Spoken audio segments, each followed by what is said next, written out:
Atherton Town Council, Atherton Channel District meeting for July 18th, 4 o'clock. Can I get the roll call, please? Councilmember Lewis? Here. Councilmember Lembers? Councilmember Negolia? Vice Mayor Whitmer? Here. Mayor Weeks? Here.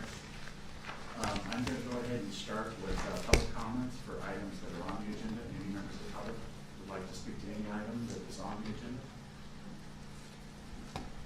Seeing none, I'm going to go ahead and close public comments and move right into item number 1, review and discuss and provide feedback on an update for the college franchise agreement. Thank you, Mr. Mayor, members of the council. Just a note, Councilmember Lempers mentioned that he would be late, which could be an hour or a lot more late. Councilmember DeGolia said he was just be a few minutes late. From another meeting. Thank you. With respect to this item, it's the written report on the franchise discussions that the subcommittee has been having thus far. The subcommittee is Mayor Weiss and Vice Mayor Weber. With Recology, it's a franchise for the town.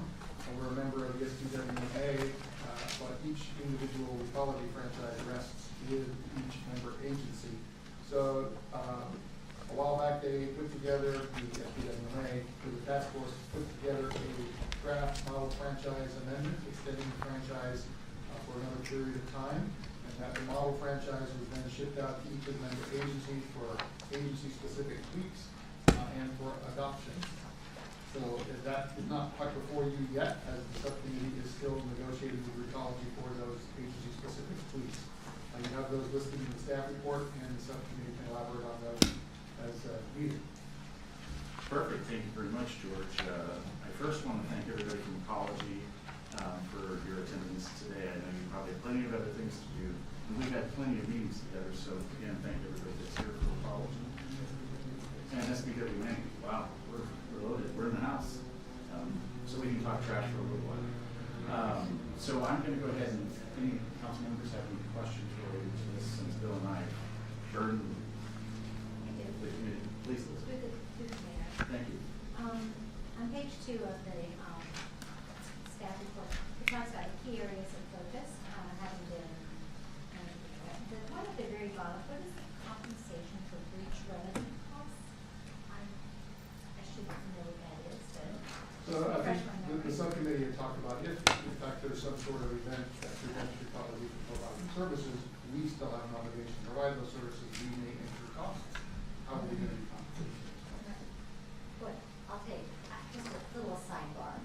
I have a little shopping center in Fremont, and Republic services it, and they frequently do not come and pick up our garbage, and so we're out there as owners picking up garbage. I mean, it's because retail, there's Starbucks and Chipotle, and so I want to know what my remedy is for them, because they're the only game in town. They say that you have got to,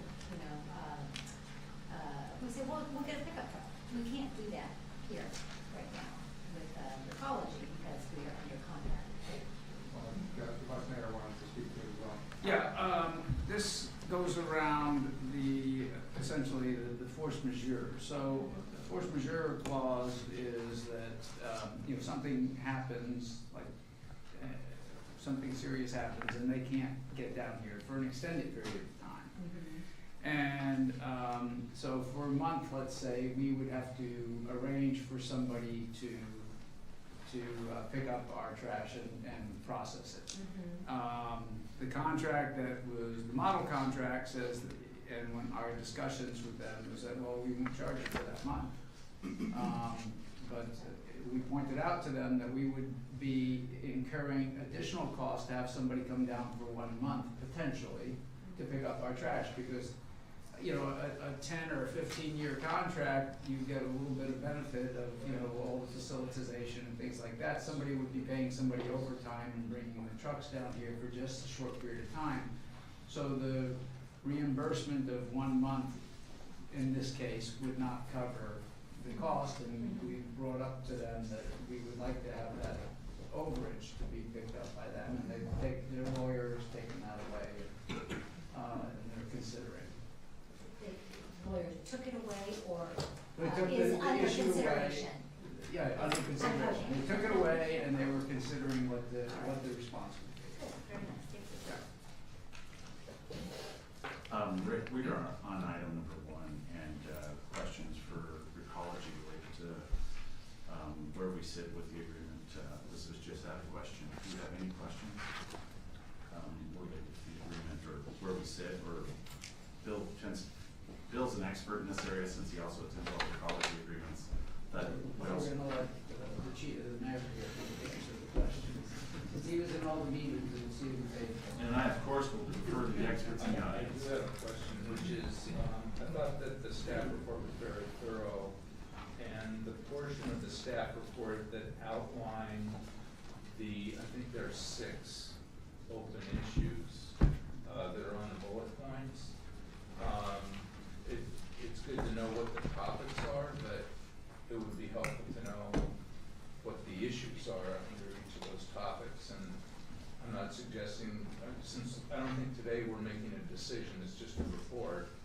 I don't think it's necessary for you to outline what the positions are in each of those topics, but at some point we need that so we can understand what's going on there, because otherwise we just know there's a topic, but we don't know what the issues are. Through the chair, just on that, I had a question about, like, one of the provisions and asked, what's the issue on this for specifically like our shredded events or something? Yes, that was one of Elizabeth's question related to compensation as well. Yeah. Yeah. So, George answered it in his letter. Well, I think that what Rick is kind of saying, and I think Elizabeth as well, is that a little bit more detailed for the future would be good. Oh, well, for sure. I think that when we bring it back, we'll have a summary of where we stand. And then one of the things that we were doing, I think George mentioned it in his letter, was that we've worked with Recology. There are a lot of things that are in that agreement that really pertain to a lot of the growth that's going on around us, but is not happening here due to our general plan and our demographics. And so we've said for readability, we'd like to have those extracted and put into an addendum. So in case we ever do change our general plan, they're there and they're agreed to, but we're not, you all won't have to read them and going through, in addition to a 300 or 400 page pack, have another 240 pages to read. Right, we'd rather you do that. Yeah, I will say that question-wise, this is a good opportunity for either one of you, because Bill and I ask a ton of questions to both Recology and SBWA. If you guys have any open questions that may not be some of the concerns you see here, we can narrow in on that. So I understand that the big issue is that we have a model franchise agreement, which is being designed for the entire district, and that each jurisdiction will enter into a specific franchise agreement using that model franchise agreement as the form. And there will be some minor change to, there may be some minor change to each of those individual franchise agreements that each jurisdiction enters into, and that Recology and SBWMA really want to keep it as close to the model agreement as possible, since there's obviously cost reduction in doing that. And because Atherton has no commercial or industrial activity, there may be some provisions in the model agreement that don't apply to us. Personally, I'm not as concerned about the language that ends up in the agreement, as long as the cost allocation is specified, because I want to make sure Atherton doesn't have to bear costs for commercial and industrial expense that other jurisdictions would, of course, have to pay, because they would have those customers to bear those costs. And since we don't have those customers, it's not fair for our residents to bear those costs. And that's the only issue I feel really concerned about. My guess is that there's some of the 6 bullet pointed issues that have more financial impact and some that have less financial impact. So you're spot on, and both the executive Executive Director Joe, to Mariana, who's out here in the audience,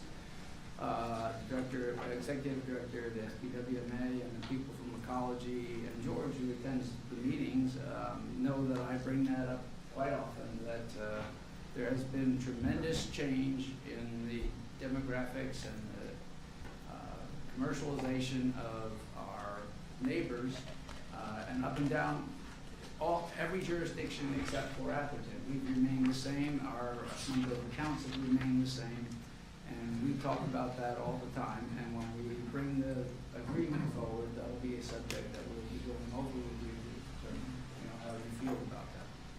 So, but you're spot on with that. If I can, Elizabeth, also please. just thank you, Mr. Chair. So if you look at the list of the 12 member agencies, we kind of stick out like a sore thumb being one of the other similar, quasi-similar city would be Hillsborough. How is Hillsborough addressing this? Are they also looking to kind of pull out services that really don't apply to them as well? But all of this is very concerning that we being lumped into all these other large jurisdictions are having to kind of share costs there. Can I direct that to somebody from Ecology, just because I don't want Bill to take all of the steam. I know he will. Don't rush up. We have to have Joe do it. Joe would be the one. All right, Joe. Just in general, because we want to know if we're alone ship Sure. working on an agreement by Sure. ourselves. Good afternoon, Mr. Mayor and fellow council Thanks. members. Thanks for inviting us here. We appreciate the progress that's being made on the discussions. 9 of the 12 agencies have approved the model agreement that the council member was referring to. There are 2 comments that I would say. One is every year when the every year when the cost structure is reviewed, when the contractor submits their estimated and projected costs for the following year, there are estimates and calculations that are assigned to each member agency based on the usage of those services. So if you don't use a lot of commercial services, you don't pay for a lot of the commercial services. It's directly tied there. Secondly, in the new restated and amended agreement that we're talking about that's on the table for rate year 2021 through rate year 2034, there's a very important change in how growth is calculated. Right now, until 2020, the current wording has the growth being calculated on a pooled basis. When I was at the county, we had changes in our allocation percentage that we were very challenged to have explained to us when something happened in one of the other member agencies, and it sort of pushed over to us at the county. So that was one of our real priorities in negotiations, was to set a formula that was member agency specific. So if you have a lot of growth in your agency, you're going to have a commensurate growth in the proportional services that are provided to you, and logic would say that you would also have an offsetting growth in the revenue that you would capture too, because you're charging out for those services, right? So if you don't have a lot of growth, Atherton would be a great example. Hillsborough would also be a very strong, similar experience or example. You're not going to have. It probably would be negligible at best, I would think. I've had many conversations with Council Member Whitmer and also Board Member Whitmer on this topic, and I wouldn't think that there would be a whole lot of adjustment on that, for that term of the restated and amended contract. So. Yeah, growth is number of properties. Growth is measured several ways. It's in accounts, it's lifts. There's some operational metrics, and I don't want to get too into it unless you would like to. I'm sure we could all talk on that. That's our dialect. But to spare you of that, growth is one of the biggest ones, certainly. So I could give you an example of Menlo Park. That's going through all the growth that's going on down by the Facebook campus. They're going to recognize a pretty good size adjustment, I would think. Common sense would have it, but again, the offset would be that there would be additional revenues coming in as they set a rate schedule that provides for those services. So, but for those agencies that have modest growth, they're going to see a modest increase, and in some cases, if the agency's service area is built out, and I would say Atherton, you know, you pretty well have it established, I would say it would be very minimal, very, yeah, because it's completely commensurate on the use of the services.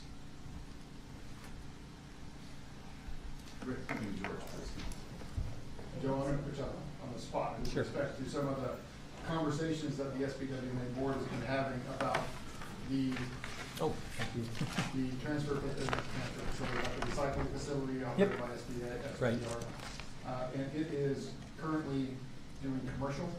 You have a commercial line, or you're expanding? We do. We have two lines. So the recycling plant, and using common parlance, we call it a MRF, but the recycling plant is set up to handle two categories of materials, commercial and residential. That's So correct. as you look to expand that, Right. are you looking just to expand it on the commercial side or on the residential side? And which part does the town pay for? Mhm. If those waste streams are merged, do we pay for both? Right, thank you, and legitimate question, I don't shy away from that at all. The way the Joint Powers Authority agreement is written is that there is a shared allocation of capital costs that are involved there. That's how it's, so if there's going to be a change, it would have to be at that level, and that's beyond my pay grade. That is a board decision, that's a policy decision, I know it's been brought up before, and I would encourage that discussion at our board level for consideration. So that's not in the franchise agreement? That's at the board level in terms of the composition and nature of how costs get And allocated. you said there's a plan for a change in 2020? There are plans, there are several things that are driving our capital improvement project plan right now. Right now, you may have read in the newspapers that our global commodity markets are in chaos because of some pretty extreme and pretty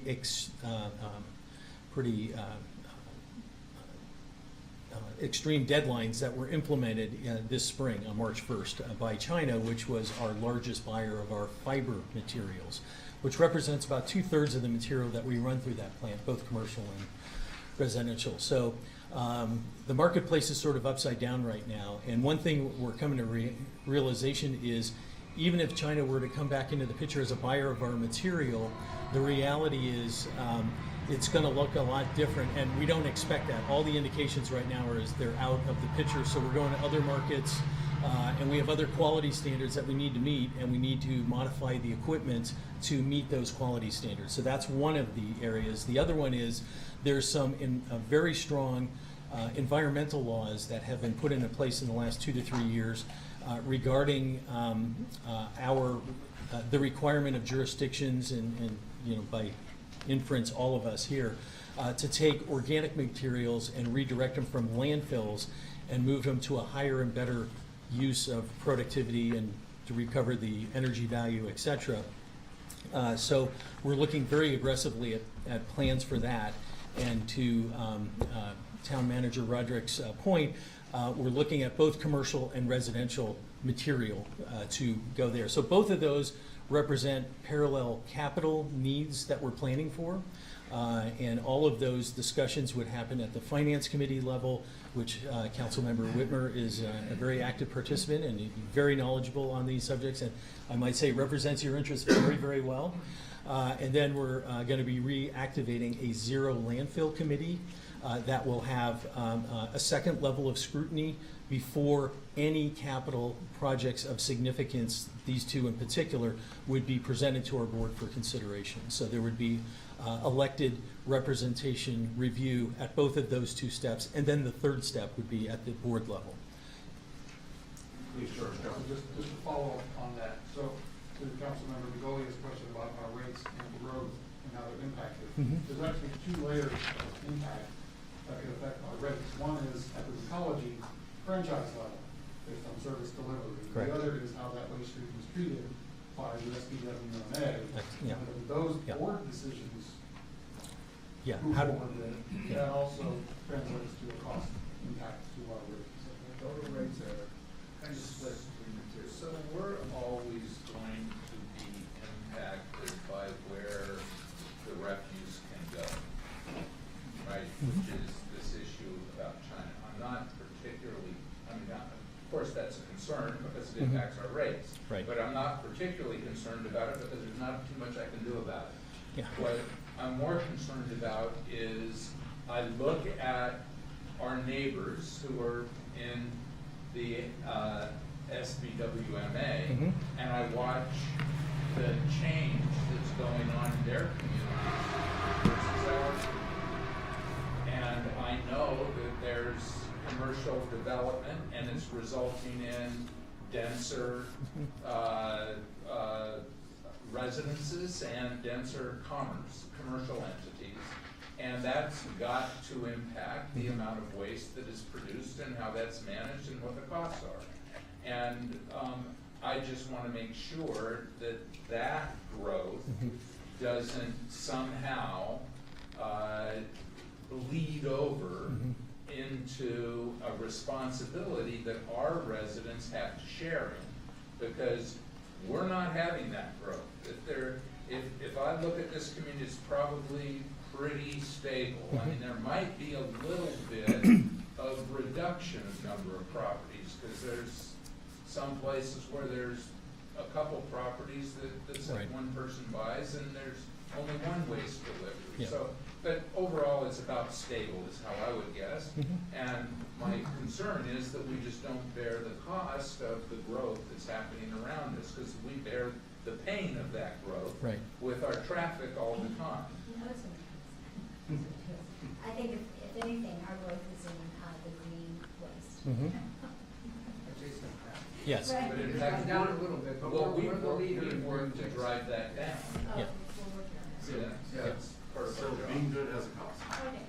All right, any other questions for any members of staff or anybody else's accountants, ecology board? Seeing none, I'm gonna go ahead and ask if any members of the public would like to make a comment on this item. Seeing none, I'm gonna go ahead and close public comments, bring it back to the council. Any final comments from anybody related to the contract agreement and where we sit? We're gonna see this again. We will see this again In a lot more detail. Okay. in a lot more detail, and I do want to thank everybody. It's a painstaking process. I understand we're one of the last, but I guess it's an agreement that we all believe was a 14-year agreement, so a little bit of the details may matter, and as you can hear, some concerns from everybody else. We want a whole lot of growth. We wish our rates didn't go as quick as this growth, but we want to make sure that we contain it as much as possible. So who are the other two agencies that haven't signed? You said 9 of the 12. The other agencies are Belmont, they're expected, excuse me. The city of Belmont is expected to consider on August 14th, and the county of San Mateo, I think, is in a similar role that you guys are in right now, where they're still in discussions with the ecology team. Thank you very much. Yep. Thank you.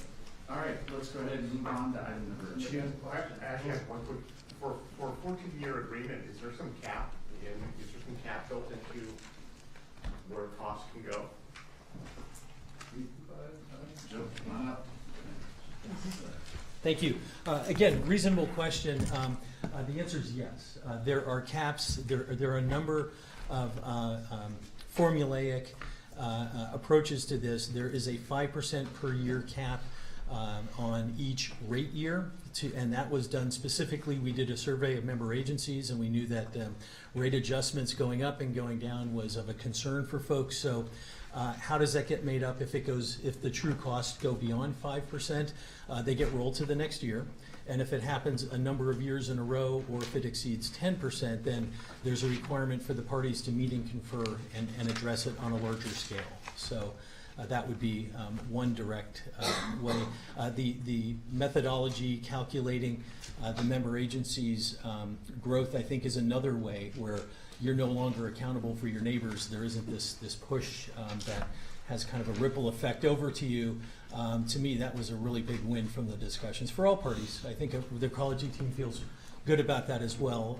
So those would be a couple of examples. Beautiful, thanks, Joe. Yeah. Please, Bill. So just very briefly, so, as Joe pointed out, the contract and the bills that we pay here are actually a summarization of a number of items.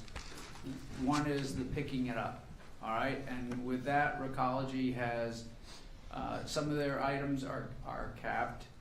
Some of their costs, they do have a COLA in there that's based on the Bay Area, but there's pass-through increases such as gas costs and things like that would escalate that above the Bay Area cost of living.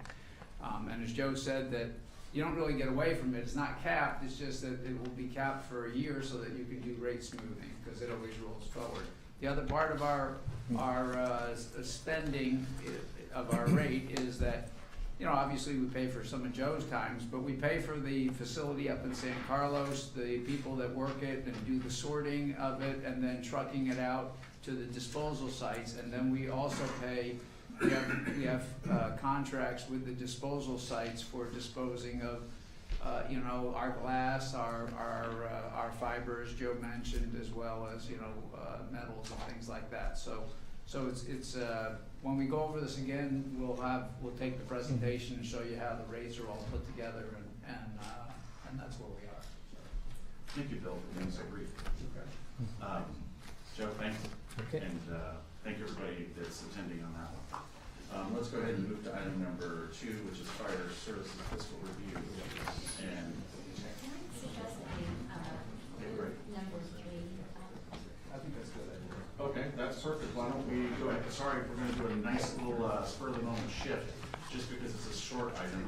Item number 3, which is a discussion on the direction and disposition of the Diane statue. Sure. Thank you, Mayor, members of the council.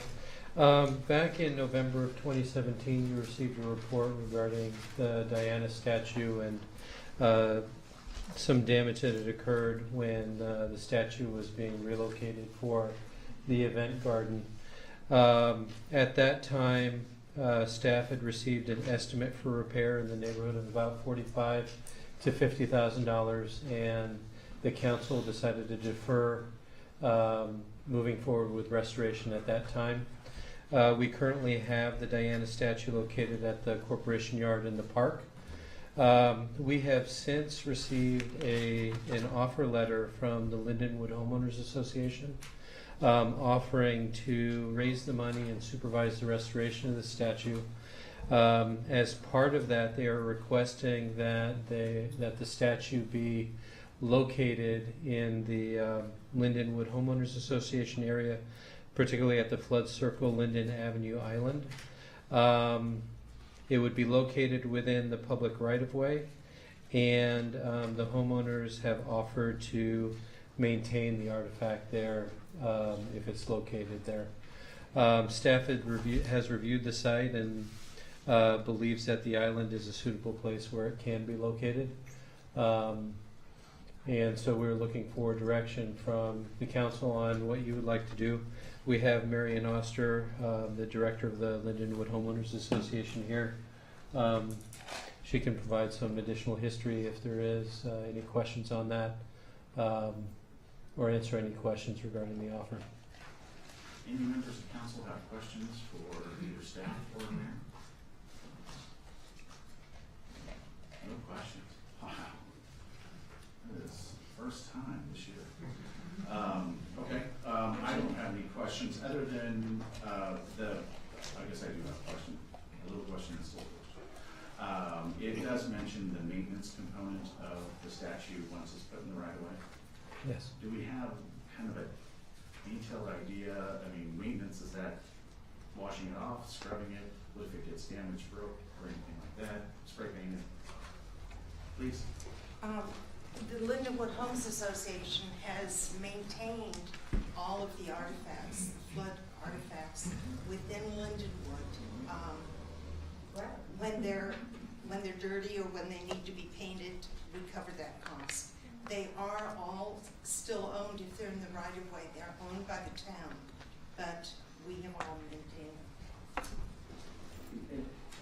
Maintenance without damage. I mean, I know you guys are willing to do the restoration, thank you very much. What if her arm got broken off? Is that something that? Then that would be repaired. I have a question, comment. I just, I think, well, it's more of a comment. Can I make a comment? Not yet. He doesn't like to make a comment. We'll talk to the public first, but if you have a question. question, I'd be sure, No, go ahead. surely willing to. All right, so let's go ahead and ask any members of the public would like to make a comment on this item. Please step up. Would Please you step like up. me to give a little history? I would love, Give us actually, that, since you would give us a little history, and then that way the questions or the comments might stimulate Okay. with your history. Thank you for considering this. Thanks very much. A little history on Diana. There are a few points that I'll make that are a little different from the staff report, but you know, that happens. She is actually designed by J.W. Fisk, which is an iron foundry in New York. They made many statues, fountains. In fact, the fountain that's on my property is a J.W. Fisk. In fact, it's famous enough that Barbara Israel, who's written a book on famous artifacts and all, it's shown in here. The Diana statue is. I think the Diana statue was probably made in about the 1890s, because that's when Flood was purchasing a lot of these things. And what's interesting is that there were catalogs that had designs of this statuary. And so people could buy more than one. They could see one that was on the Flood estate, and maybe Charles Holbrook wanted one for his property. So we don't know if this Diana statue was purchased from the Flood estate, or if it was given by the Floods, because the estate was auctioned off in 1934, and it could be at that time it was given to the Holbrooks, or it could be that it's a duplicate statue.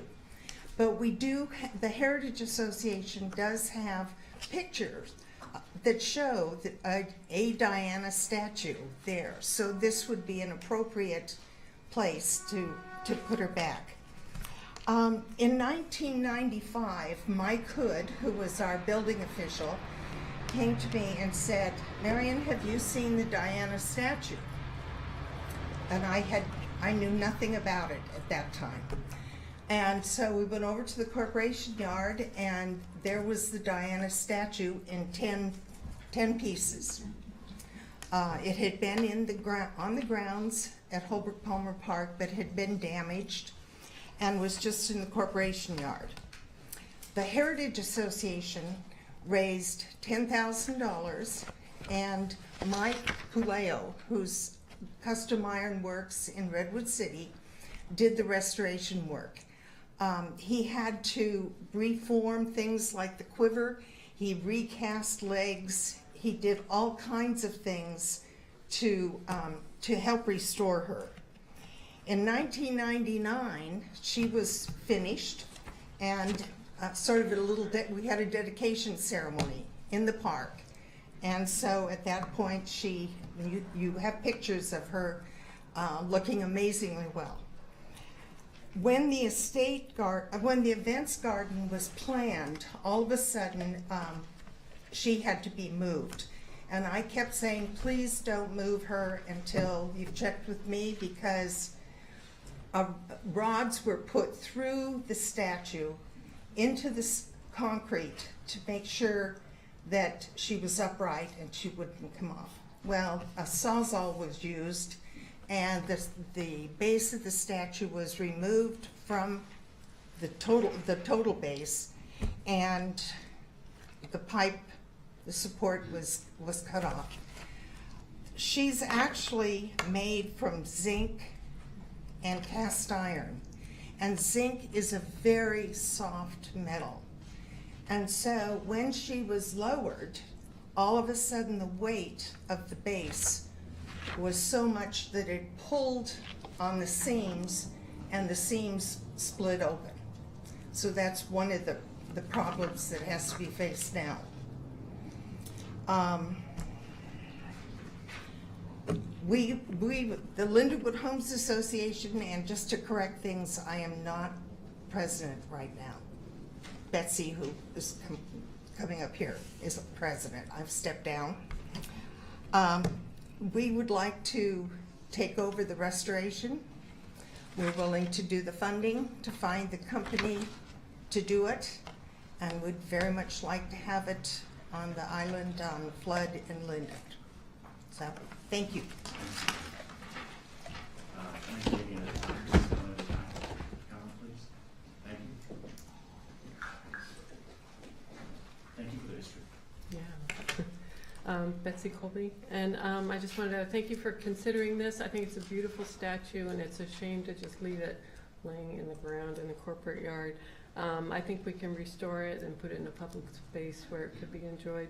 There aren't very many people that I would trust with this work, but I think Marion is the right person to do this. So, thank you.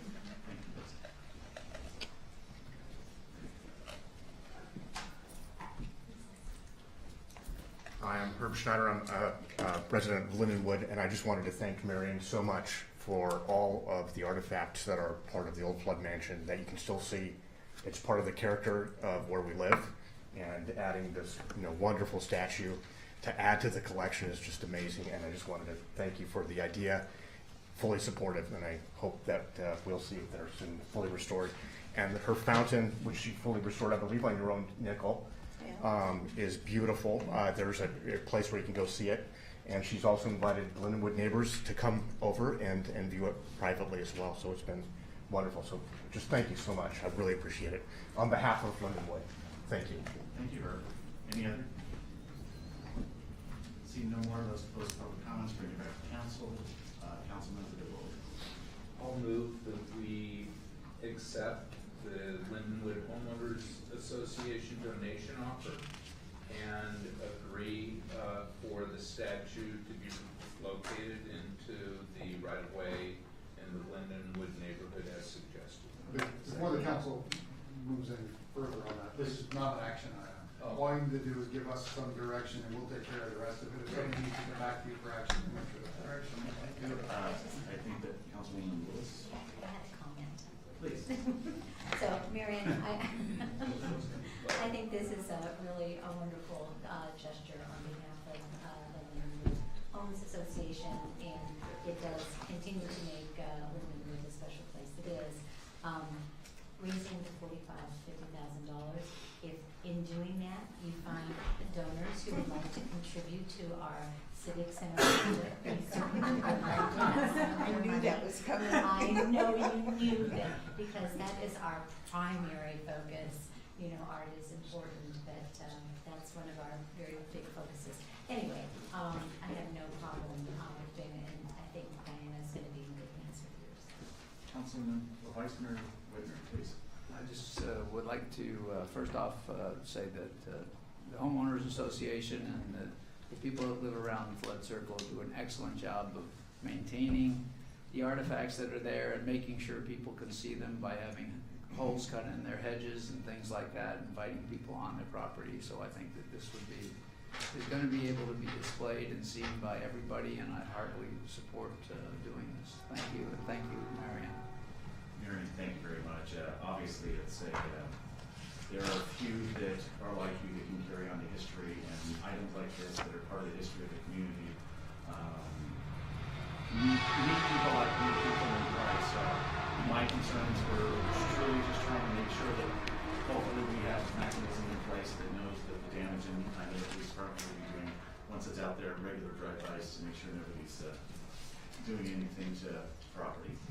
How soon will this be put on a regular agenda so that Rick's motion can be considered and voted on? It won't be. Because We I don't don't think need- we we want to don't go need to. ahead and spend money. Yeah, We don't- it won't be I don't think necessary. We don't need it it. needs to be, I can execute So you're, Yeah, We're done. We're done. It's gonna be we're done. blessing you right now. The town manager's gonna help facilitate whatever you guys need to do. The statue's not leaving, that you're not donating it, we're not donating it, all we're doing is a maintenance agreement with the LHA, and Yeah. we'll work that out. And it's instead of having a motion, we can just give direction to Okay. the city manager. Yes. thank you. So, thank you for your concerns, because wonder why we just drop things. So, We're making sure. but I think everybody seems to support it, let's have that be the direction and move on. Direction is done, 5-4. Thank you very much, and Linda, thank you very much. All right, let's go ahead and move back to item number 2, which is something we started, and we're restarting. Thank you, Mr. Mayor, and members of the council. In October 2016, the city council authorized the release of a scope of work for the fire services fiscal review. That study was completed in January 2018, and at that meeting, the city council was presented with the completed study and issued a letter to the residents inviting comment in attendance at the February meeting. Tasks 1 through 3 of that study revealed that the property tax revenue received by the fire district, specifically from Atherton residents, exceeded the cost to provide fire services to the community. To provide the community with a range of options available, should the council and community desire to address any identified financial equities, the council authorized staff to move forward with task 4. The objective of task 4 was an analysis of the range of options that might be open to the community to include a framework of a LAFCO detachment process, any steps involved, an estimate of potential cost areas, potential outcomes, as well as any other options that might be pursued by the town or community to include but not limited to legislative changes, agreements, etc. Richard Brady from Matrix Consulting is here. He's prepared to give a brief staff report and answer any Q&A that the council may have regarding task 4 that's attached to your staff report this evening. He's got the second part of this presentation. Thank you very much, George. Richard, welcome. Thank you once again. Again. Richard Brady, President of Matrix Consulting Group. It's good to be here again. So just a reminder that, as Mr. Roderick said, that this is a follow-up to the phase 1, we call it, study, which looked at the cost of service for fire services to Atherton. It also looked at the allocation of revenue generated in Atherton and relative to costs and revenue generated in the rest of the Menlo Park Fire Protection District. So this small study looked at next steps in this process and laid out in a flowchart kind of a way, in a descriptive kind of way, what you would do relating to 3 different, but as we'll discuss in a second, related processes about where to go forward if that's your decision to go forward. The first one is detachment, reorganization of fire services in which Atherton detaches from the Menlo Park Fire Protection District. Second one is a renegotiation of tax revenue generated within Atherton in some way. And the third one is getting special legislation sponsored that could do one or both of the other things that I've just mentioned. So there's no recommendations in this report. This is really informational. But we did do some case studies in each one of these areas, and we, for pointers really on insights that we could get, that you could get as you go forward in this process, if you decide to do that. And so we contacted most of the actually county LAFCOs in the state, but focused on 10 of them that mostly urbanized counties, some of which, 4 of them it turns out, have had processes relating to either detachment, revenue negotiation, or special legislation that you could benefit from them. Mostly Contra Costa County had a couple of processes related to Brentwood and Lafayette, San Bernardino County, Highland and Yucaipa, Sonoma, which is really an incorporation in an unincorporated area that was a district that had some negotiation associated with it. And then Orange County, which is the 35-year effort, I believe, on the part of Irvine to provide fire services separate from the Orange County Fire Authority. So there's nothing quite like what you've done here, and I think that's the first takeaway from all of this. And to the extent that there are commonalities, they have all failed or not gone forward for one or more of 3 reasons. The first one is the lack of a real governmental effort behind it, and that in Contra Costa County, the Brentwood example is most like that. But the next 2 are related and would be next steps in any process going forward, either required or in a preemptive or proactive kind of way. And that relates to doing a thorough assessment of the impacts of a detachment or even a change in revenue allocation between Atherton and the district, and so the impacts on the remaining areas. And secondly, your own ability to fund a fire service and operate a fire service. And Lafayette failed because of the impacts on the surrounding area, and they're part of the Contra Costa County Fire District. And Highland Yucaipa failed for similar kinds of reasons. So Irvine is an ongoing process. We worked with Orange County Fire Authority in the mid-1980s, and that was a major focus of it, was Irvine's interest, because there's different kinds of fires, different kinds of cities participating in OCFA. There are structural fire fund, they're essentially part of something like a district, and then there's cities that contract, and they're one of the structural fire fund areas, and they have grown immensely since the creation of it and have been in a similar situation. So they have pursued all three of these approaches, and have, the last time special legislation was sponsored, ended up having an outcome in which, sponsored by the state legislature, in which reallocated tax revenues had to be used for fire purposes or same purposes, depending on what the service that was provided. So that was a major shortfall for them in terms of pursuing detachment. So they're now pursuing, as we speak, renegotiation of tax revenues. So that's something that's worth watching. So again, of these three processes, they all involve the same kind of actors.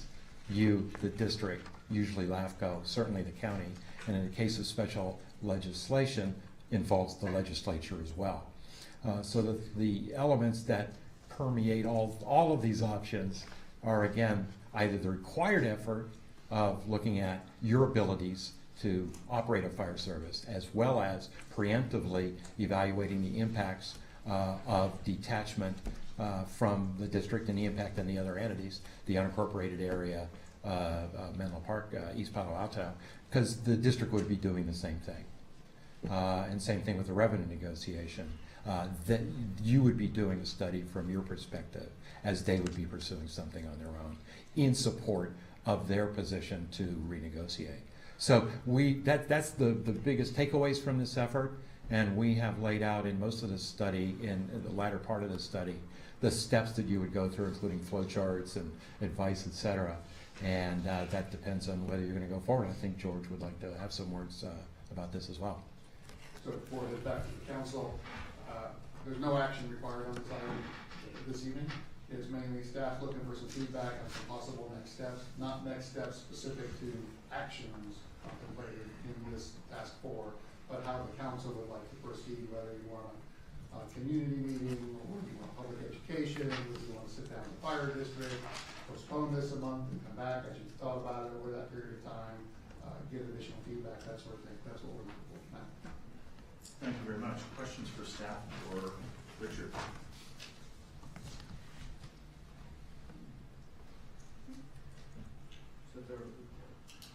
Very thorough.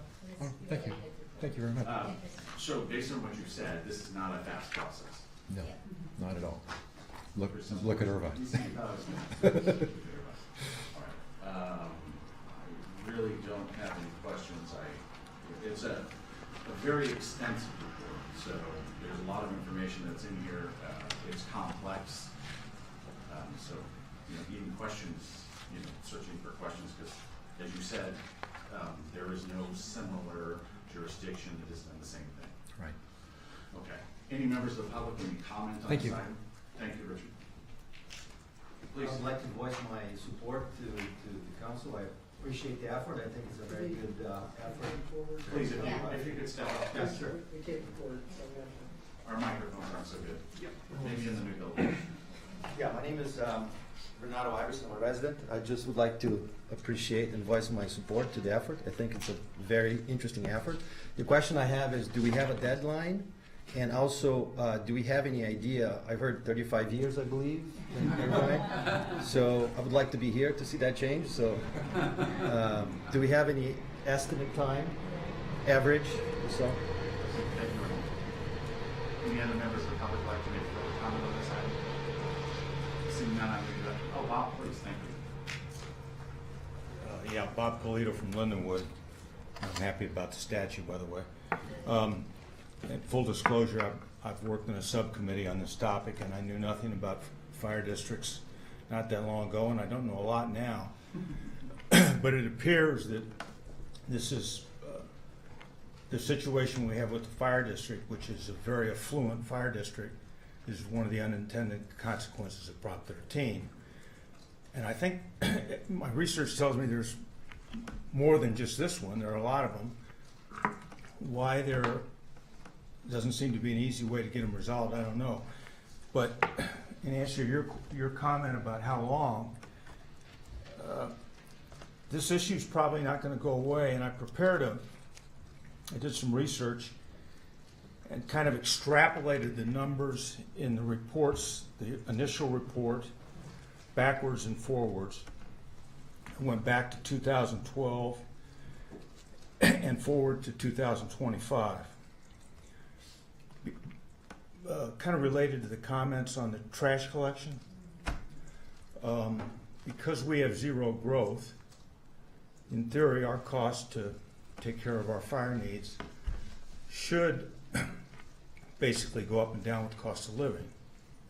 So I extrapolated the costs estimated by Matrix to provide, to take care of our own fire needs.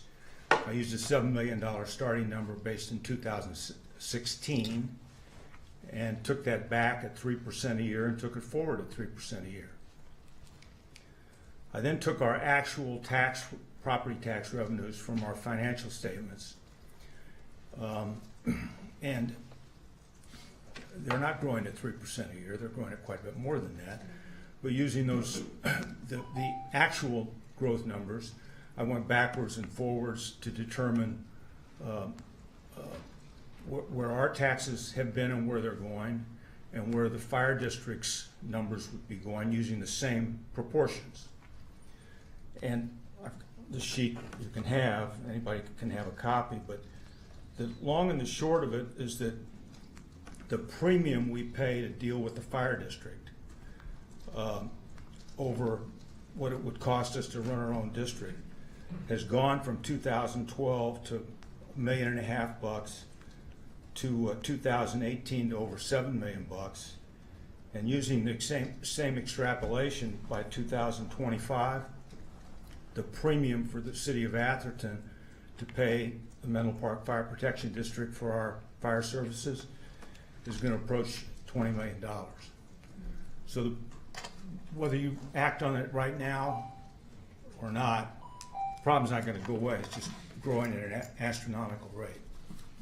Thank you, Tom. Any other members of the police? Molly?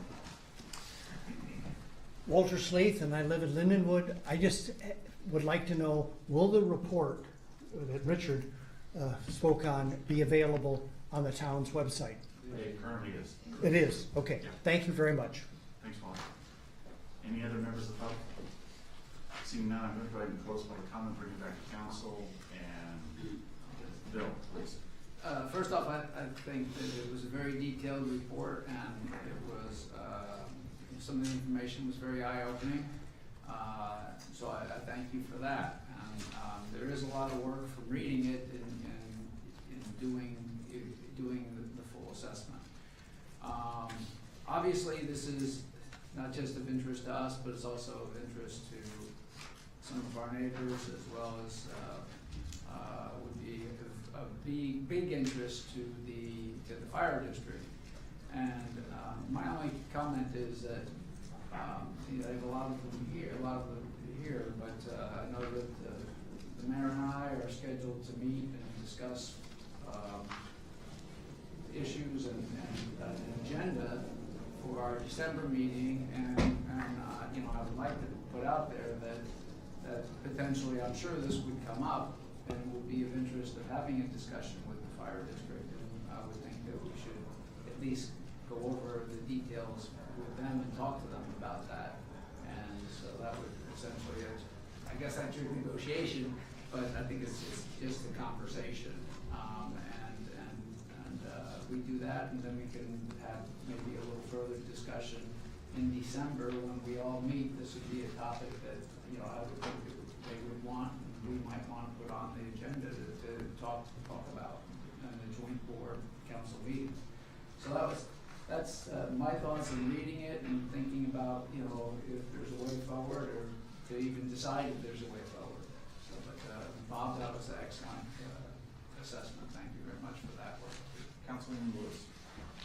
Yes, thank you so much for this detailed report, and I think that the exercise that we've just gone through and we're continuing to go through of having this study done has been very, very helpful.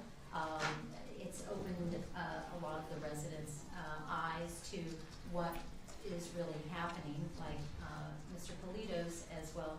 He's been on our finance committee for a number of years, so he understands the town's finances in and out, and until we did this study, it wasn't apparent what was really happening, and so it prompted him to do his own analysis.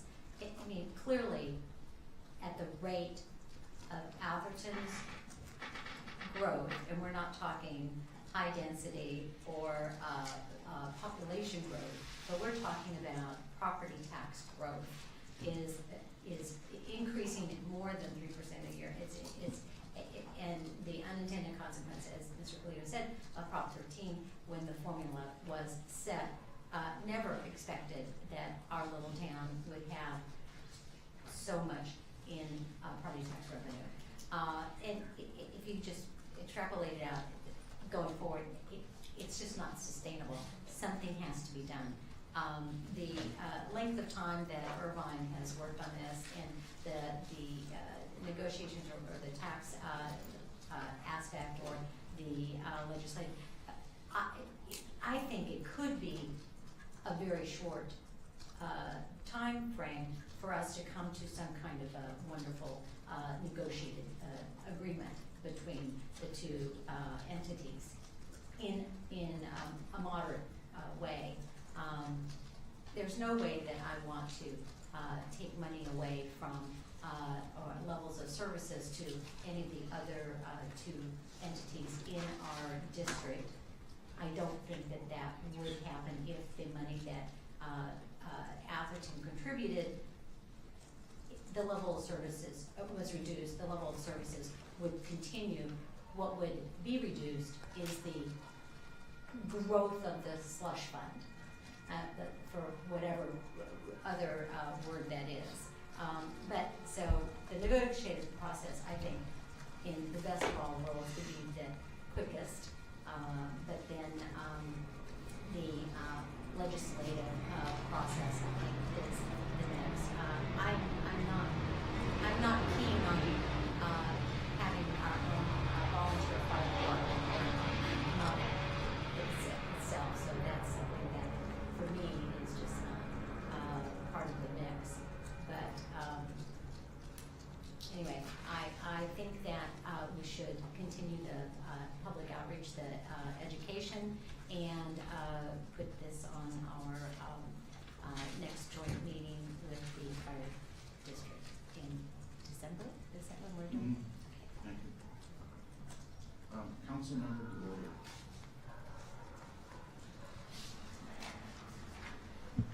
Okay. As we have gone through this process, my opinions have only gotten stronger. I'm the person that didn't vote to go forward with this last segment of the study. And when you read this study, which I think is a very good study, the reason for that, I think, is crystal clear. In order to, I'm absolutely opposed to detachment, and I'm opposed to it because we get excellent service from the fire service.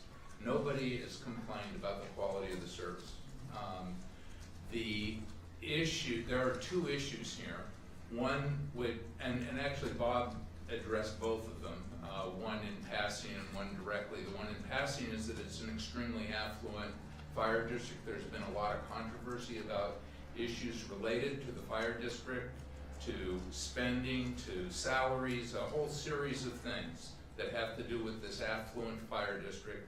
That is not the issue before us, and it should not be clouding our issues.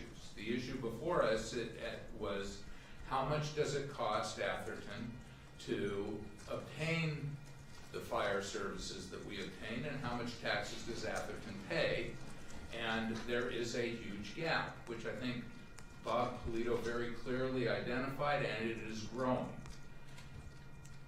And it's an issue, but the reason that I'm opposed to it is just because of that issue, it doesn't provide a solution. If the report is very clear, if we were going to detach, there would have to be two findings. The first finding is that the fire district would be financially feasible to conduct its business without Atherton being a part of it. Personally, I just don't think that's possible.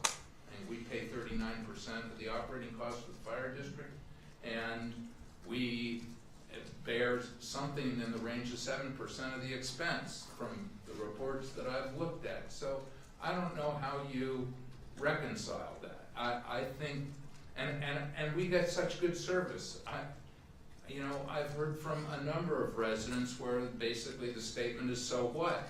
Yeah, it's unfortunate. We pay a lot of taxes. Everybody who lives here pays a lot of taxes, and we know it. We don't like it, but it's, this is what we bargained for to live in California and to live in this town and these neighborhoods, and that's what we bear. And this was a Prop 13 issue that I just don't foresee 2/3 of the legislature deciding to redirect funds from the Menlo Park Fire District to Atherton. I just don't see that happening. So I think the only real solution here is to highlight the issue, which we have done. And it was part of the purpose of this whole exercise, is to understand the difference between cost of delivery and tax expense. I would like to see our fire department invest more in Atherton. I think they are doing that. I'd like to see that happen more than it has happened. We're bearing that the expense, and there should be some benefit, but the last thing I want to see is some really serious detriment to the fire district because of this discrepancy that exists. And I do believe it would be a tremendous detriment to the fire district for us to leave, which is why I didn't support us continuing with the study. I would like to have the issue discussed between the council and the board. I think the December meeting or a preliminary meeting between the mayor and the vice mayor and their counterparts at the fire board is the right solution. But the concept of detaching, I am absolutely opposed to, and I haven't heard from more than one or two people in the town, and I've heard from a couple dozen people on the other side. So I don't think that it's a direction to go in, and I would like to shut that direction. Thank you, Rick. Very interesting comments, and I think that it's disappointing at this point that there is no clear path. But what is clear is that there is a need for reform. At this particular point, I still haven't had enough time to review the grand jury report and how much that would influence how this report is made. But details related to the district and the fact that the district is getting an overcompensation from the town of Atherton for essential services doesn't make sense to me. And we're talking astronomical numbers. So we're not talking a little bit of money, we're talking a lot of money. And I think that it also, in reference to operational impact, how the district operates, I think that any jurisdiction that has a plethora of funds may not operate in the same manner as one that doesn't. I think that the compensation to the district for the amount of services that the town of Atherton gets is egregious. It's not talking about what type of service is made, it's just about the money that's made. We here talk a lot about our essential employees and our employees' PERS programs and so on and so forth. And we talk about those escalating costs and how we're not able to what we can do to keep those costs going down.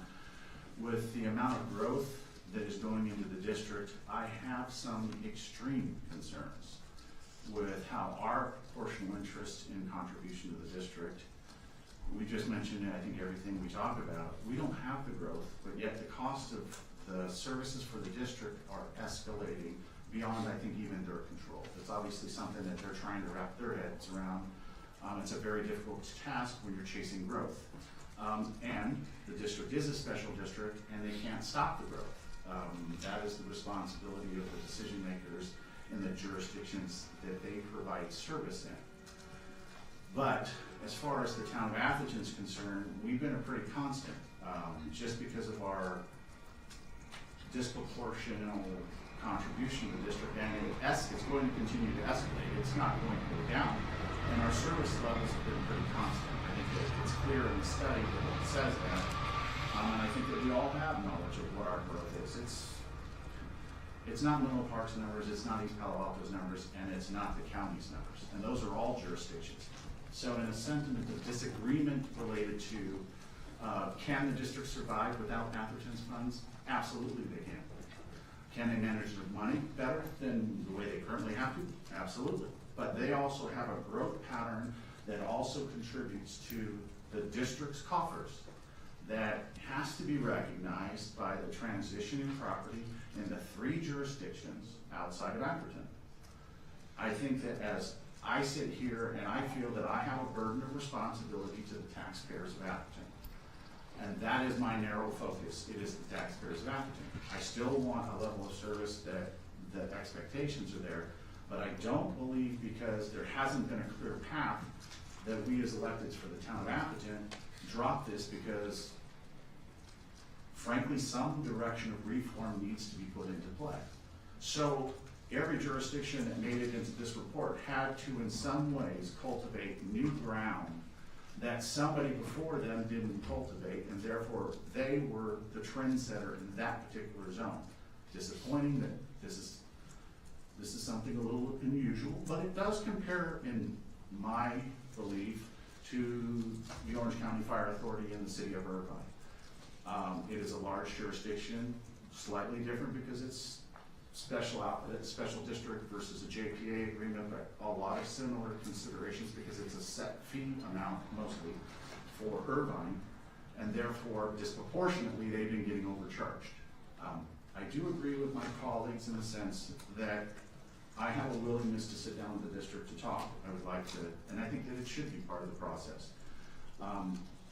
I would like more control of our fire service, but I don't know how that's going to happen.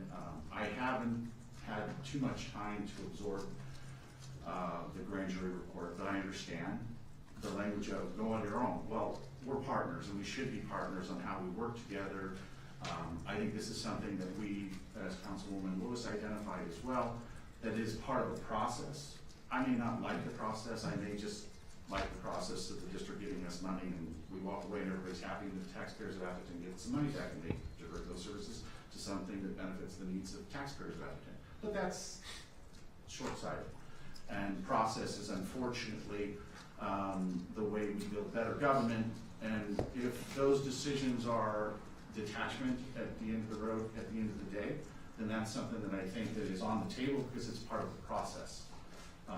If it is something that the district wants to work with the town of Atherton and come up to a reasonable means because there's a process identified, then I think that that's an avenue that we should work forward in common ground at the beginning. I mean, unfortunately, This has not made it on the agenda item, so I couldn't even give you a perspective of the district, even though the first phase of our matrix review was available to the district. This phase has also been available to the district, but last night's meeting was canceled, or Tuesday night's meeting was canceled, so I couldn't even tell you if it was going to be discussed that time. But I haven't seen it agendized, but I think that if we make an effort through the president of the board, through the fire chief and the district's liaison, we can start a process of at least opening that conversation, as well as preparing us for the December joint meeting for the full council and the full board of directors for the fire district. So, any other comments? No, I think that would be the right way to go, Mayor, that we direct staff to kind of work towards with the fire district towards our December meeting and with the preliminary meeting with the mayor and vice mayor. That's the consensus I heard as well. Does that sound reasonable? Okay, so at this time, we'll go ahead and take the report in. Unfortunately, council member Lindquist was not available for this conversation. We can table further conversation at a later date, but let's at least move forward with the further discussion with the fire district to sit down and the liaison and the board president and the fire chief to start the conversations and to work towards common ground for the December joint session, or November joint session, whatever date we come up on a Google Doodle. Please. Bob, please. Real briefly, Rick, nobody's first choice is detachment. And if there's one fault in the report, I would say that the choices are detachment, negotiation, and legislation. And 2 and 3 would be everybody's choice rather than detachment. And at no point has the report or anybody said anything bad about the service we get. If anything, we get over-service. We get 2 fire trucks when we need 1. So that's not the direction that I'm suggesting we go. Thank you, Bob. So just with that staff direction, I think we'll go ahead and table the item maybe for future discussion and work with. Mayor, we're not tabling it. I'm not sure, are you actually going to table it, or just with those? Oh, no, just with those directions. Yeah. Yeah, please, I apologize. Sorry. And End of yeah, discussion. thank you very much. And so let's go ahead and thank everybody from the district that's here present. We're going to go ahead and it looks like we're adjourning this meeting. It's a little confusing because we're also the Atherton Channel District. So we're going to adjourn this meeting and move into the Atherton Channel District, a regular agendized item. And thank everybody who was here for that. Thank you.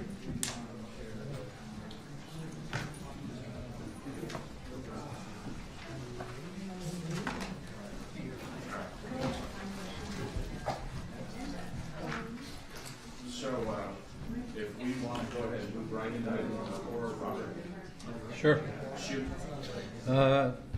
Thank you. So we're looking. Yeah, No, Robert, no, wait, shoot. Rick? Barb. Once Rick leaves, we're all okay. Yeah, no, you're good. You don't need it. Okay. He has to go to the bathroom. Okay. He was going to the equation. So just a little bit of background. The Atherton Channel District was formed back in 1958 as a subsidiary district of the town to construct and maintain stormwater collection facilities in the local floodplain.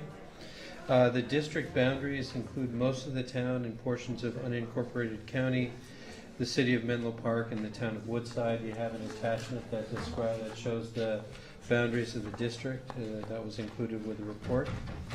There are approximately 2,470 parcels in the district.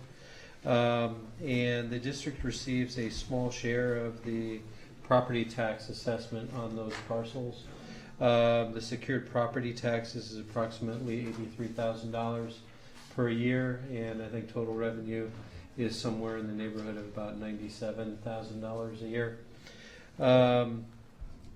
Those funds are not sufficient to construct all of the capital improvements that were outlined in the update to the stormwater or storm drain assessment, the drainage study that was done back in 2015, and maintain the district facilities As an example, we just cleared out a piece of the channel this past week, and the estimate's roughly around $8,000 to $10,000 just for that clearing work alone. We have some upstream improvements that or upstream maintenance that was recently completed to put back some weir logs, and that was in the neighborhood of about $6,000. So we have recurring and regular maintenance activities in addition to the capital improvements that we've done, and that includes the recently completed Marsh Channel improvements that were, I think, in the neighborhood of about $4 million. And we have planned improvements and other needs within the district as outlined in the report, and I have an attachment or excerpt from the report if you'd like to see that in terms of the number of projects. Please. Thanks. Are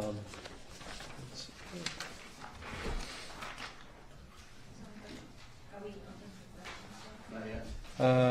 And so what we're here to discuss or receive feedback on are how we should be looking at the district in terms of potential financing options to help pay for the variety of things that the district needs to accomplish. In the past, as with the example of the Marsh Road project, is that the funds of the district have been supplemented with either property tax revenue or other capital improvement fund revenues.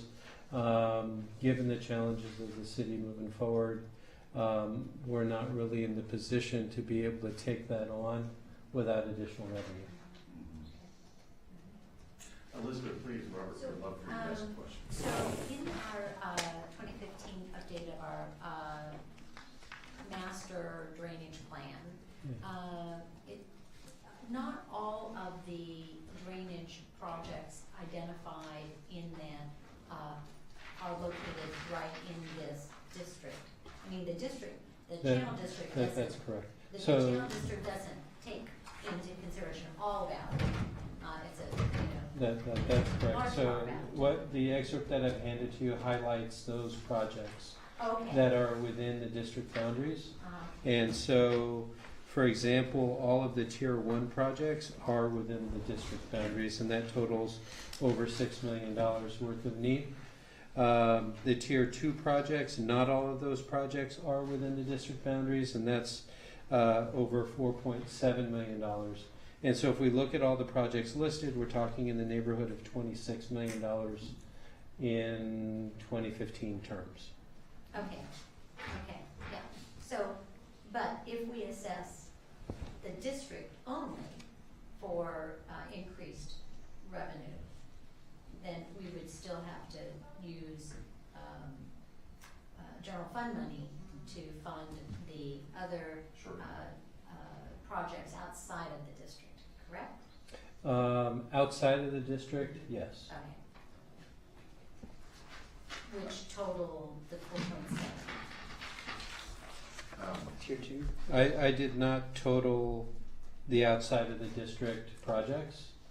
What I did do was total the in district boundary projects. Oh, this is all in district? The highlighted and the sum totals that have been provided to you are in district only. Robert, in this, is there any consideration for the expansion of the district? I mean, I know you mentioned just now that they're in Tier 2, there's some out of the area, out of district Projects.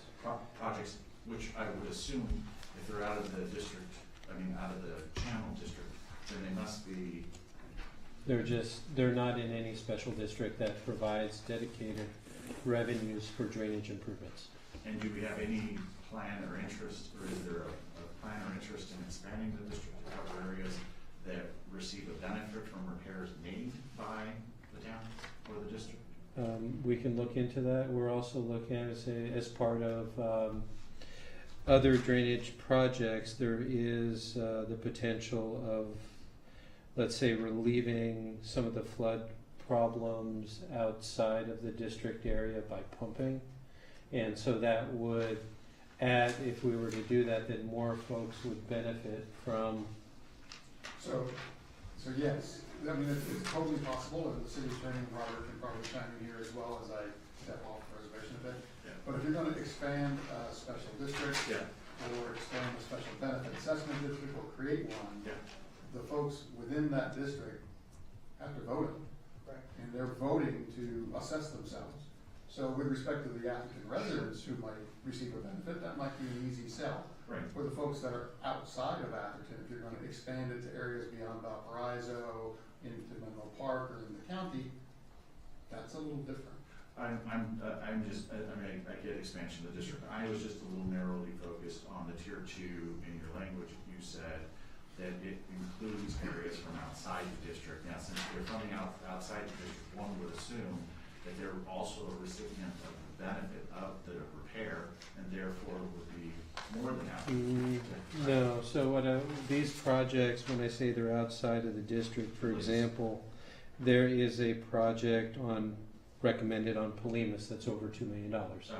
That project is within the town. It's part of our drainage study, but it's outside of the district boundaries and does not drain to the Atherton Channel. And so the report covers the town. Gotcha, okay. And so there are projects within the district boundaries and project outside the district Thank you boundaries. for that clarity, because I was assuming everybody in the town must be in the district based on the No. size of this map. No, I mean, if you look at the map. No, this map that's provided to you is the town. The map that's attached to the staff report is the district. And so the district, Perfect. though covers the majority of the town, does not cover everybody. Robert, thank you very much. Any other members have questions for Robert, please? Bill. Robert, obviously this map was made quite a while ago, is that correct? Can you give us the date of when you think that This drawing map- of this was, because it's substantially different from our plans that showed where the true drainage is. The map that I provided was an excerpt from the LAPCO study that was done on municipal services. I believe it was 2009. This map, Yeah, 2009. I I'm believe talking so. about this map. Yeah. Yeah. When it was originally drawn. When it was This originally- when these borders were- 1958, I would say. Oh, before all the expansion in Menlo Park, the drains in there, before, Lindenwood? Well, the actual boundaries of the district Yeah. were created back in '58. Okay, Um, got it, thank you. So, yeah. So it maybe like the Prop 13 discussion, The maybe revision may it be does, necessary. maybe it does need some re-examination before we stick somebody with some cost that's, they're not generating the water. Thank you, Bill. It's just a comment, Mr. Mayor, the total of those tier 1 through tier 5 is Yes. $41 million. 41 million. Correct. Thank you. I was looking at that $21 million. 426. So, And so in the district, out of that 4126 is associated with the 26, which different from the staff report? Different from my email, Oh. so where I was saying staff is gonna do a more detailed. It seems there's a lot of that lately. Yeah, we're getting a lot of bad numbers. I'm providing you with as much. Man. All right. It's not Yeah, quite a lot of fingers. All right, 26 million. Yeah. I'm scratching 21. Rick, please. Two questions. Do you know when, the last time that we, as the drainage district managers, increased the assessment? There is no assessment. It's a The current amount that the property owners pay is part of their 1% property tax assessment. I understand. When was that established? 78 government code. 78. So there's been no change since 1978? as a percentage of the allocation of the 1%. And we didn't set that. Excuse me? We did not set We don't that. set that. Okay, so that was Prop 13.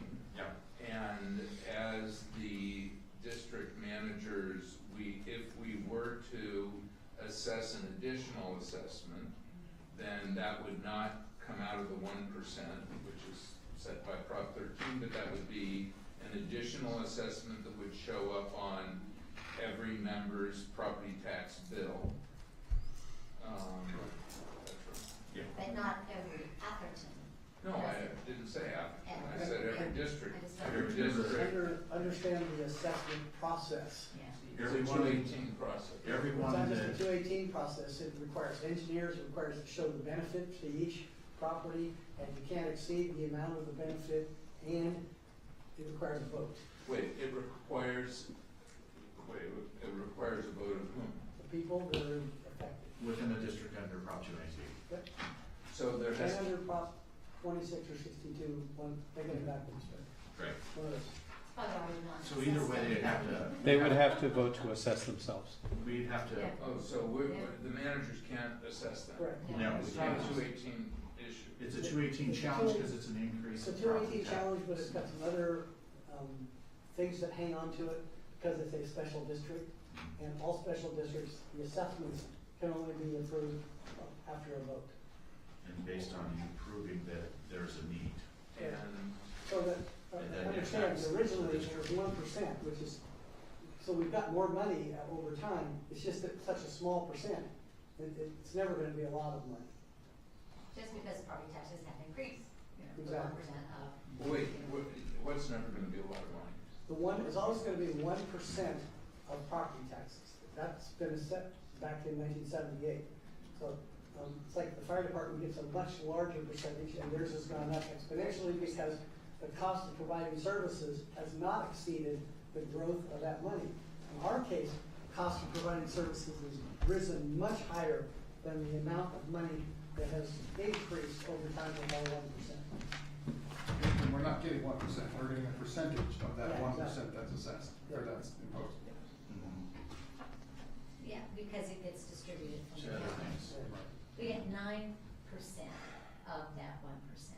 Now, the special district, it depends on the tax rate area for each particular parcel, but for example, in tax rate area 1001, it's 0.0179 of the assessed value of the parcel. Yeah. All right. Any No, 0.10179, Of not the of the 1%. assessed value, Of the 1% of the 1%. 1%. The 1% assessed Or the value. whatever percent it would be that applies. Yes. Of the property tax amount. So, okay, so here's my question.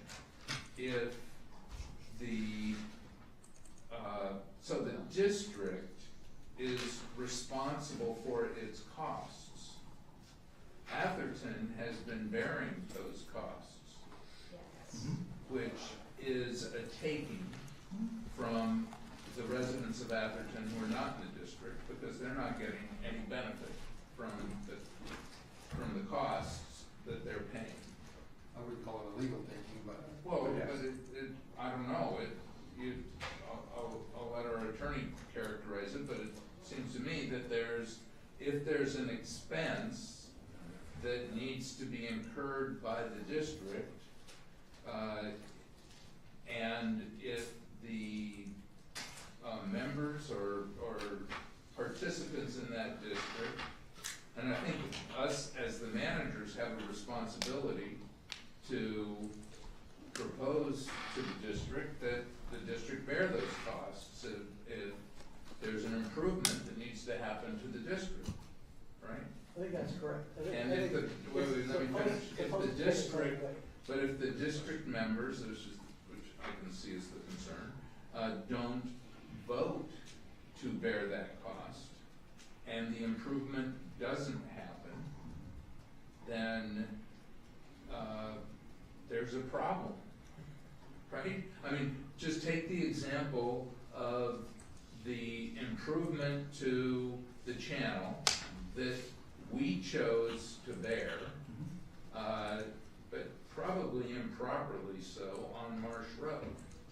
And if the district hadn't chosen to bear that expense, and therefore the improvement didn't occur, then there's a liability, because that road was threatened and we saw it caving in, so. And I'm going to say, in that regard, there was also a liability to the town as a whole.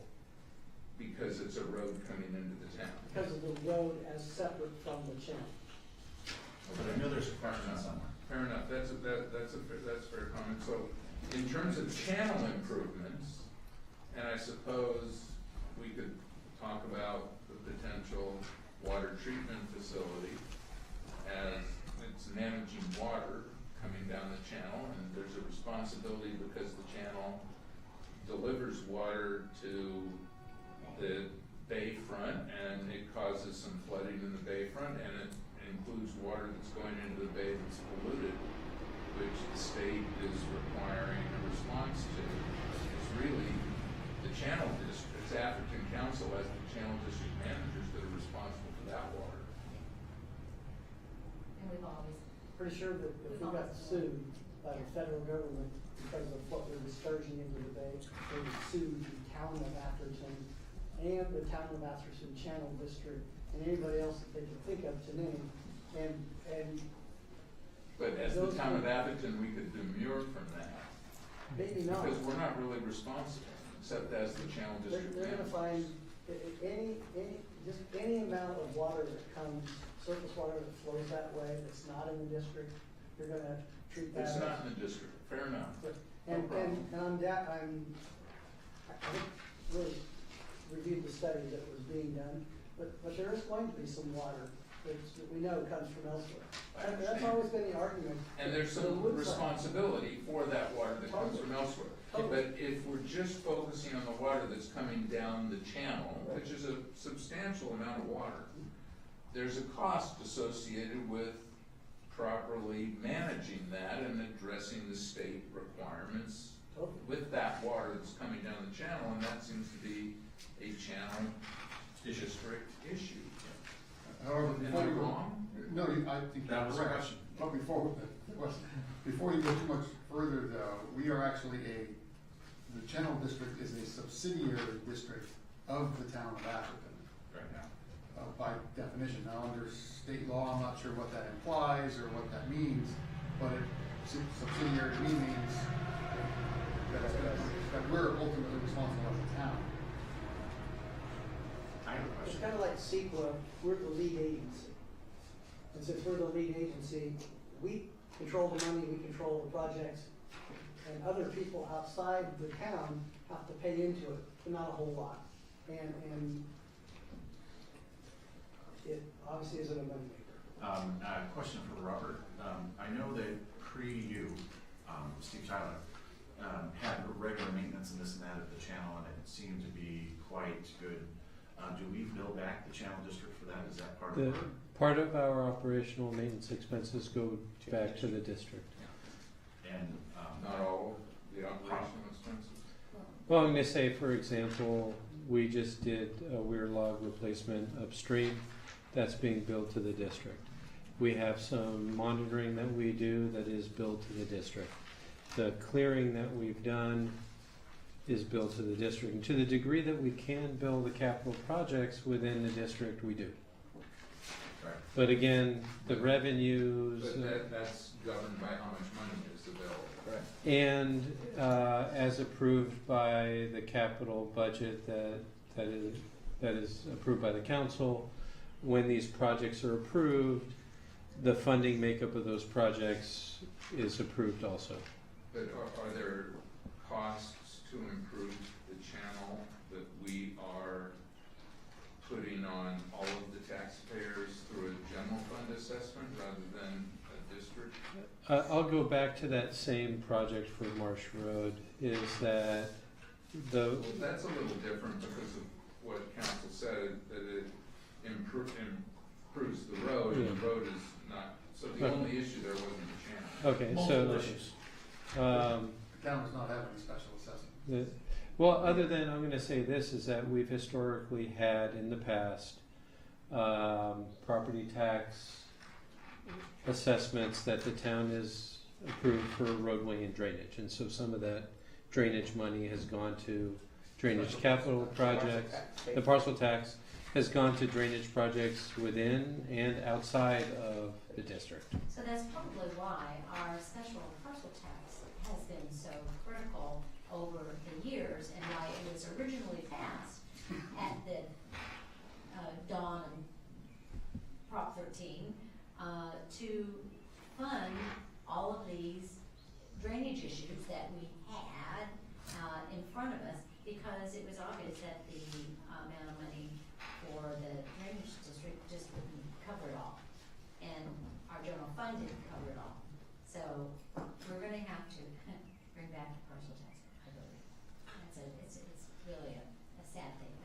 Any other questions? And just to reiterate, the parcel tax, we adjusted at mid-year because of the parcel tax. We adjusted the drainage and the road improvements in the CIP because of it. Yeah, so, we've got less money to spend. So a question for George, since you gave me some numbers related to, for a 10-year cycle, apparently the numbers that we had was roughly $800,000 in identified channel component projects, but based on the contribution to the district at $83,000 a year, we roughly covered exactly what our costs were for doing the repairs within the channel. Does that sound reasonable? Yes. Thank you. Sorry, That's we've all I need. allocated. Say yes, walk away. Yeah. I don't know if this is additional You got some information. more information? Yeah, but it just, Ask it around. reiterates what was See, I mean, communicated so we earlier. kind of have a wash, so I think the concerns are as we move forward, but any other questions, since I won't step on myself? So not a question.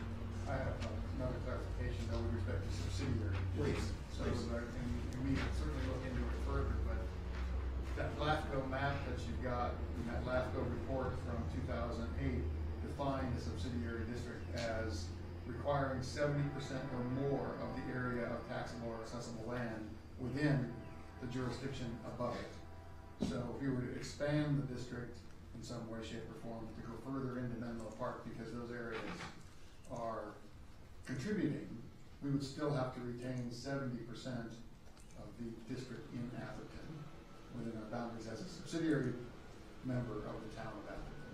We're not a special district, we're a subsidiary district.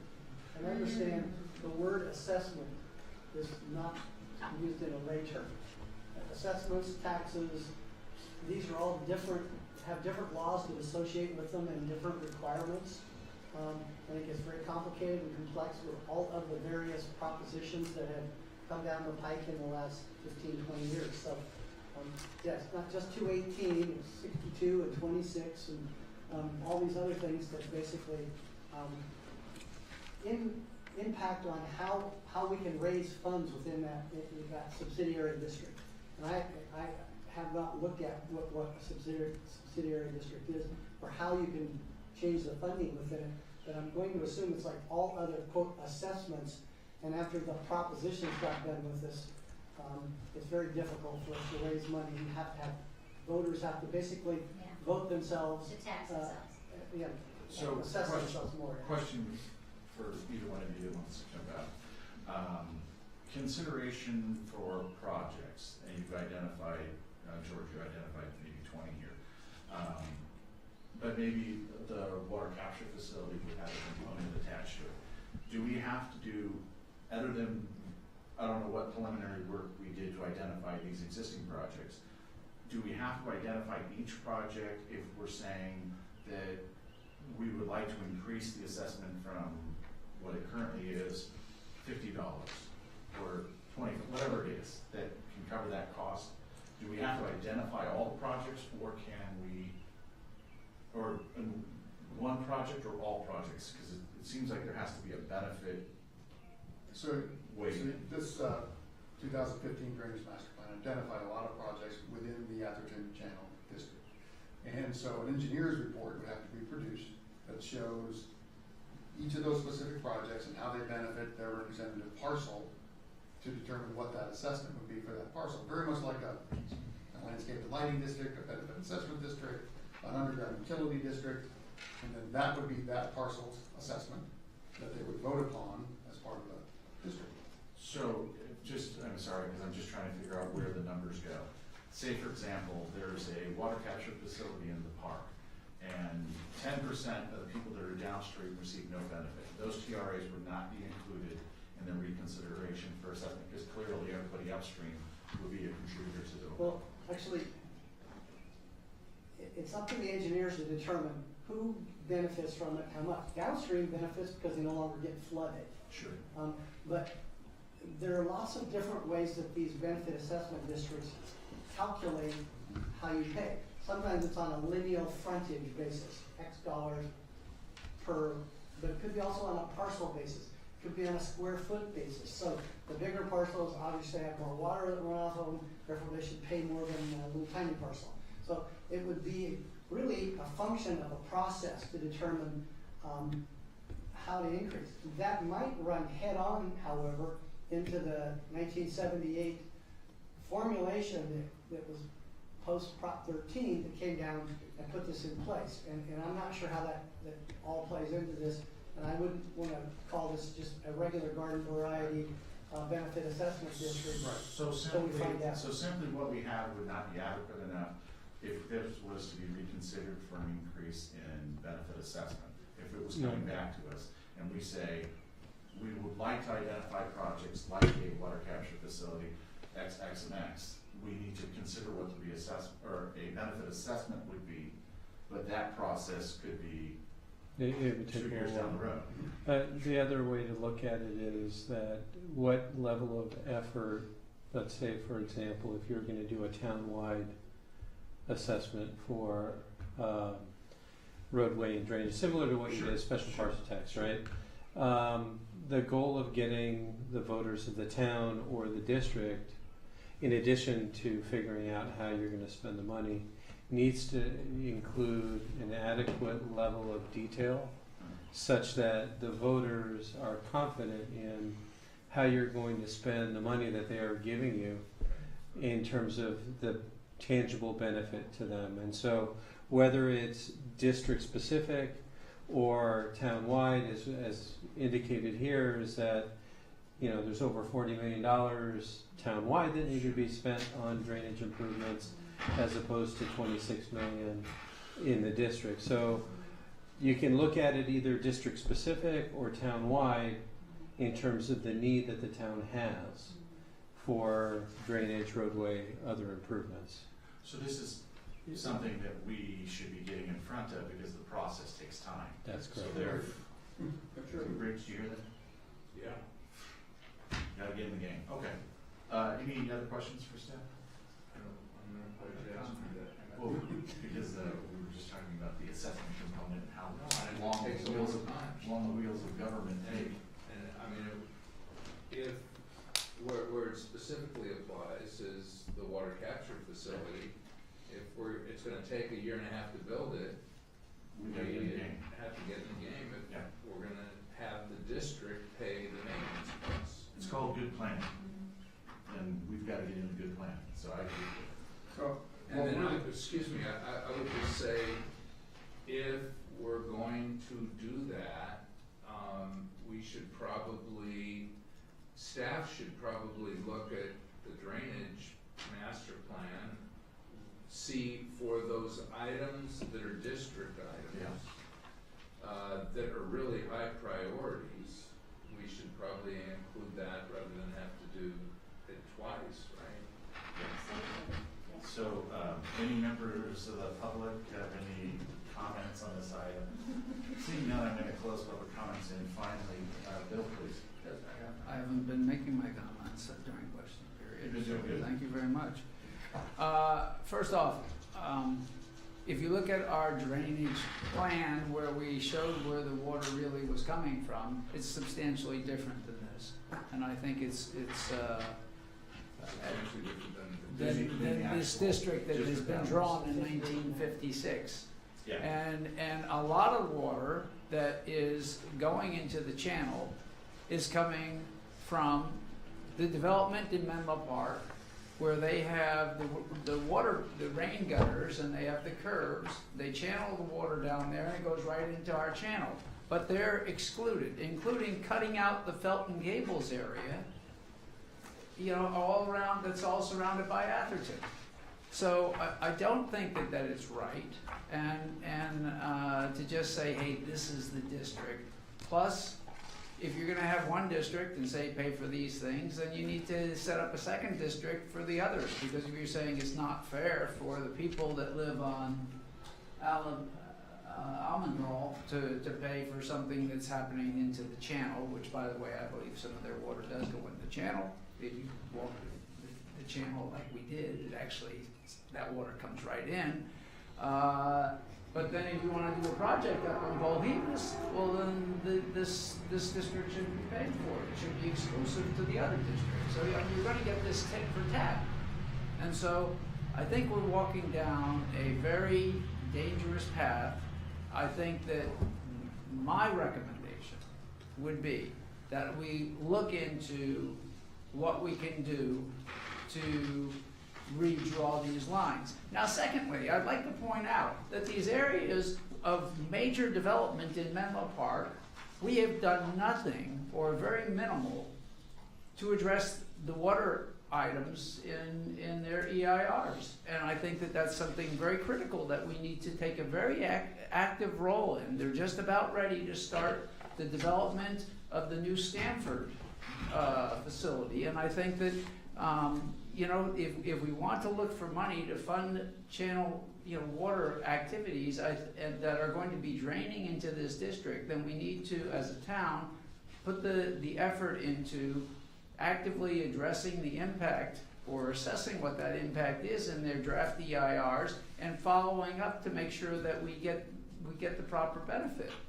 Because there's millions of dollars that are out there that the developers are paying Menlo Park, you know, to allow them to approve their processes and approve their major developments that are all cement and that are not retaining their water on site, but their water is running down a gutter and running out into our channel. And so I give you a multi-folded comment. I think that we should really take a hard look at expanding the district. You know, we maybe even setting up a secondary district if we have to. And I think that we need to take an active role in all this cementing of the landscape and us capturing and bearing the cost of this runoff. Whereas at the same time, we're telling our people as they develop it, you know, Robert, you mentioned, well, if they have a large lot, well, probably if that large lot just got developed, it's retaining all of its water because we require that. So I think that we really need to tread carefully on this and really look at it. And I think a big step is looking at these draft EIRs for our neighbors, and we need to address this water thing as a regional issue and possibly expand the district. Thank you for listening and at least considering my comments. Thank you, Bill. Elizabeth? I'm fine. Rick, please. Just you know, because Bill has mentioned something. The expansion of the district and doing a parallel secondary district, so creating, based on our drainage master plan that identified a percentage of water coming in off Menlo Park and the unincorporated zone. Is there a process identified for that? I mean, creating a secondary, would that be Menlo Park's responsibility or the county's responsibility and not ours, because ours is pretty much set in stone? It would be a separate district. So I think that's part of the research we would have to do and come back. One, researching options for expanding and or redistricting, really finding out what it means as a subsidiary district versus a special district, what that means legally in terms of what our abilities are, and then come back with how do we do an assessment? What's that process look like? What do we need to do? What's the engineer's report look like? What's that timeline? We're at the early stages of all of this. Yeah. We're presenting it to the district here as a informational item, and if you want us to spend some time looking into that, we can certainly do that. I think that it's kind of an imperative move, because with all the growth components and with all the money that is needed in the Atherton Channel District, and if there are adjacent contributors, you know, it takes forever for government to move together, so it's going to take us 6 months to a year to get Menlo Park and the county to sit down in a joint session just to have a discussion related to this. And I think that we have some pressing, you know, needs, because we definitely want to work some projects in and capture facility treatment, take, you know, maintenance and so on and so forth. So you kind of got two actions going at the same time. I'm going to say that the county is embarking on a separate effort to look at some sort of stormwater JPA to help the county of San Mateo. I had that white paper that went out quite a while back. Yeah. No, this is countywide. I mean, there's a variety of things that the county as a whole are challenged with regards to stormwater, the lack of resources for general maintenance of facilities and addressing municipal regional permit requirements and You brought up the water capture facility. There are certain regional projects that are desired, and having some sort of JPA to help fund ongoing maintenance and construction of those facilities is something that's currently being investigated. So in consideration, I mean, I know that we often respond to ERRs and stating that, you know, you're causing traffic issues, and I know that this is surely something that I think we probably may comment on. You know, you're also causing by creating surfaces that move water in our direction. Is there any leg in that? Because there has never been a check compensation saying, hey, we've done this and here's our impact. And one of the things that I have as a takeaway is to take a look at what Menlo Park's requirements are vis-a-vis pre and post development flows. And so a lot of jurisdictions similar to us, they have requirements that you're not allowed to increase runoff from the development. So that's a takeaway that I have from this meeting, is to research what their requirements are and the type of development that happens in certain areas in Menlo Park are required, for example, to meet stormwater treatment requirements. And yeah, so there are commercial developments and things of that nature that exceed certain square footages, have to include stormwater treatment in addition to runoff, dealing with the actual runoff. So I'll take a look and see what their drainage requirements are. I mean, I can't imagine that the one on El Camino is so close to the creek, the Palo Alto Creek, Sure. that I would think it could go. Bill, please. And then Rick. Okay, great, please. So, two comments. One is, when you do that, I think it would be also good to look into something that Bill suggested, which I'm not sure is true, but I think it's a valid point, which is, are there communities, as a result of the development that's happened in the last 40 years, that are draining their stormwater into the Atherton Channel, but are not included in the Atherton Channel? And I don't mean just one or two properties, I don't think that's relevant, but if there's an entire neighborhood, such as Felton Gables, that's draining this water into the Atherton Channel, I think we should be aware of that. We are, that was actually part of our 2015. Yeah, there's a map. I didn't reproduce it for you, but there is a map in the drainage study that kind of outlines how much water is coming from where going into the. And that was. And so do an So overlay it- with I mean, this district. that would It's be already the in basis the to report. talk about an expansion or some change to the district. But I want to underscore what Carrie said. It's gonna take time to do any assessment, and if in fact we're gonna build this water treatment facility, or if in fact there are any other costs that are being borne by the general fund for the existing district water management process, then I would like to begin, separate from that assessment of what the district is and what we might want to do, which I think will take a very long time to change,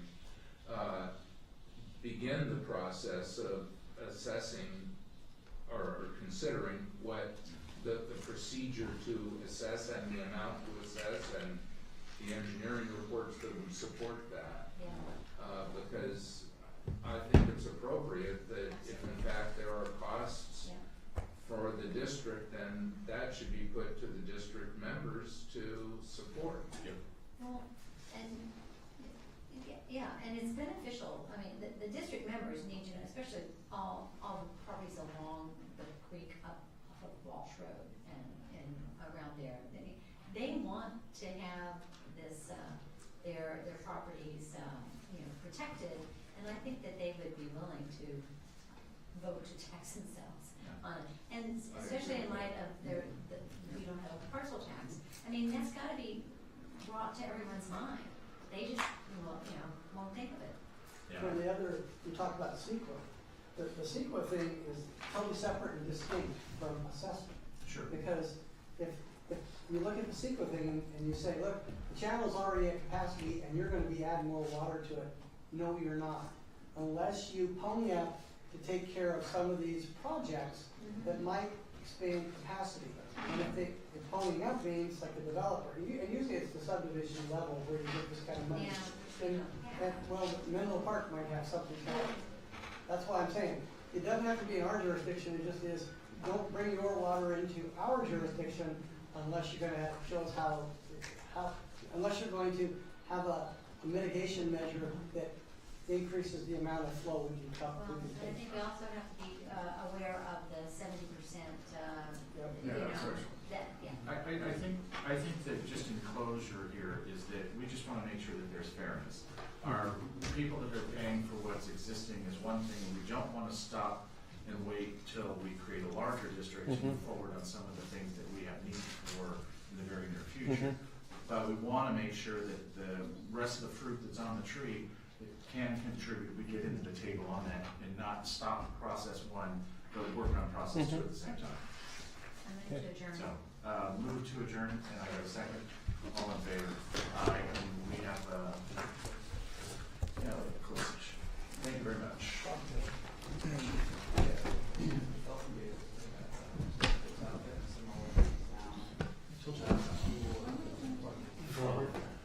Hey, Barbara. Hi. How are you? Very good. Hello. Are you gonna spend the whole evening with us?